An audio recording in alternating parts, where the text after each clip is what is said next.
स्वागत है आपका हमारे चैनल ग्रो विद बुक पे। आज हम जानेंगे पैसे और ह्यूमन बिहेवियर की एक अनोखी कहानी, the psychology of money book, जिसे लिखा है मॉर्गन हाउसेल ने। ये बुक आपको अमीर बनने का कोई शॉर्टकट नहीं सिखाती, बल्कि ये बताती है कि हम पैसे के साथ कैसे सोचते हैं, कैसे फील करते हैं और क्यों हमारी माइंडसेट ही असली वेल्थ बनाती है। तो एंड तक बने रहिए और जानिए वो 5 इंपॉर्टेंट लेसन जो आपके पैसे और ज़िंदगी को नया डायरेक्शन देगा। Lesson number 1, power of compounding.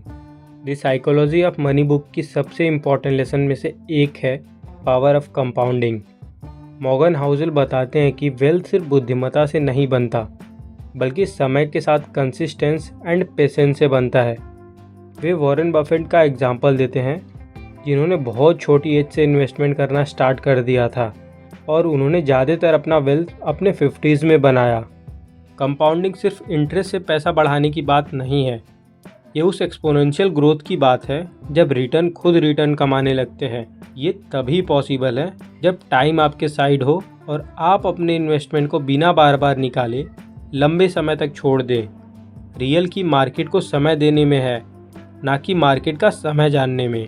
लोग अक्सर कंपाउंडिंग को बीच में ही रोक देते हैं, कभी पेशेंस की कमी से, तो कभी मार्केट में गिरावट से घबराकर, या फिर जल्दी प्रॉफिट कमाने के लालच में। लेकिन असली मैजिक तब होता है जब आप अपने इन्वेस्टमेंट को सालों तक छोड़ देते हैं। छोटे छोटे इन्वेस्टमेंट भी टाइम के साथ बहुत बड़े बन जाते हैं। Lesson number 2, wealth is what you don't see. The psychology of money book की एक मेजर लेसन ये है कि ट्रू वेल्थ वो होता है जिसे आप देख नहीं सकते। मॉर्गन हाउसेल बताते हैं कि ज़्यादातर लोग वेल्थ को मटीरियलिस्टिक चीज़ों से जोड़ते हैं, जैसे एक्सपेंसिव कार, बड़े घर, ब्रांडेड कपड़े, लेकिन ये सब सिर्फ फिजूल के खर्चे हैं, ना कि वेल्थ। अक्सर लोग अमीर दिखने के लिए अपनी सारी कमाई खर्च कर देते हैं। वे अपने लाइफस्टाइल से दूसरे को इम्प्रेस करने की कोशिश करते हैं, लेकिन खुद के लिए कोई इन्वेस्टमेंट या सेविंग नहीं करते। रियल फाइनेंशियल फ्रीडम आप कितना कमाते इससे नहीं, बल्कि उस हिस्से से आती है जिसे आप बचाते हैं और वाइजली इन्वेस्ट करते हैं।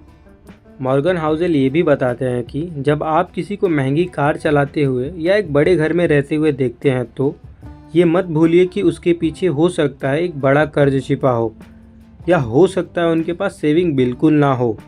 रियल वेल्थ हमेशा सीक्रेटली बढ़ता है, वो दिखता नहीं है लेकिन आपको ताकत देता है। इससे मिलने वाला लेसन ये है कि दूसरे को इम्प्रेस करने के लिए पैसे खर्च मत करो, खुद को इम्प्रेस करने के लिए पैसे बचाओ और उसे इन्वेस्ट करो। Lesson number 3, saving is more important than investing.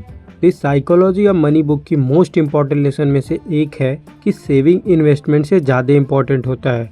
लोग अक्सर सोचते हैं कि अमीर बनने के लिए उन्हें सही इन्वेस्टमेंट ढूंढना चाहिए, सही शेयर्स खरीदना चाहिए और मार्केट को टाइम देना चाहिए।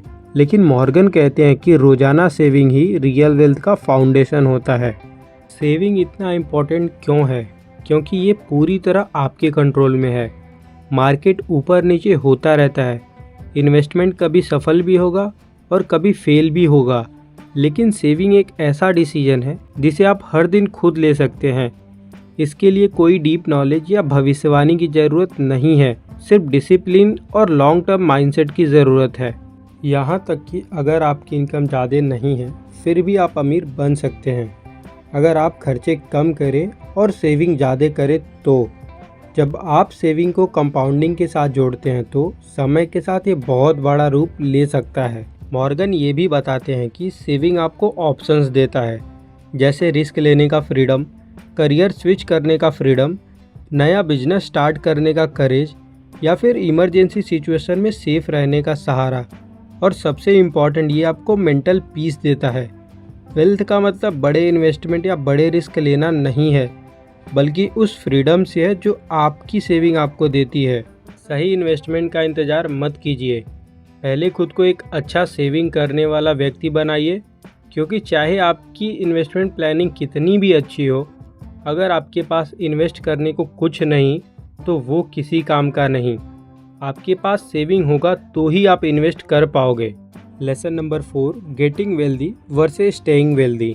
The psychology of money book में मॉर्गन वेल्थ कमाने और वेल्थ बचाए रखने में बेहद इम्पोर्टेंट डिफरेंस बताते हैं। लोग अमीर बनने के लिए तरह तरह के तरीके ढूंढते हैं, लेकिन इस बात को नज़रअंदाज कर देते हैं कि उस वेल्थ को लंबे समय तक बनाए रखने के लिए कैसा माइंडसेट और बिहेवियर ज़रूरी है। अमीर बनने के लिए अक्सर रिस्क लेना, बड़ा सोचना, मौके पहचानना और बोल्ड डिसीजन लेना ज़रूरी होता है।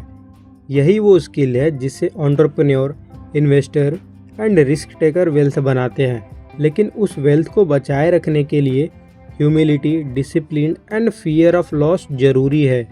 मॉर्गन ऐसे कई एग्जाम्पल देते हैं जहां लोग तेज़ी से ऊपर गए लेकिन उतनी ही तेज़ी से नीचे भी गिर गए, क्योंकि वे समय पे ऑफेंस से डिफेंस पे स्विच नहीं कर पाए। जैसे स्पोर्ट्स में जीत के लिए डिफेंस ज़रूरी है, वैसे ही वेल्थ को बनाए रखने के लिए बचाव ज़रूरी है। Lesson number 5, avoiding stupidity.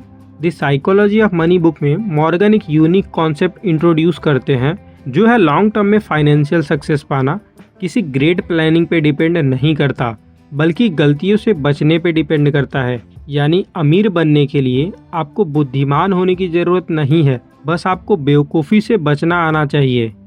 Mistakes to avoid: income से ज़्यादा स्पेंड करना, टेकिंग एक्सेसिव EMIs, शॉर्टकट से अमीर बनने की कोशिश करना, इग्नोरिंग रिस्क, ब्लाइंडली ट्रेंड को फॉलो करना।